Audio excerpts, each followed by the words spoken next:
So I wanted to show you these.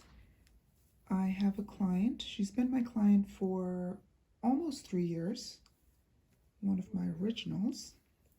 And she sends her wigs back. I think she has about 6 rhythm wigs at this point. So she sends them back to get maintenance every 2 or 3 months. And she probably had them in a bag, I'm not sure, but this is how they come back. And I'm going to show you after. This is one of the originals, I think. Yep, because it's got my older label.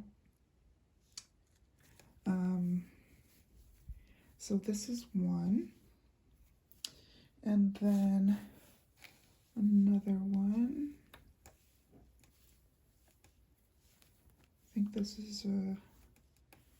is probably the original RESPECT.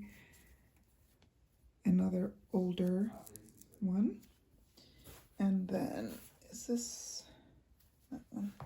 I think all 3 of these, yeah, all 3 of these are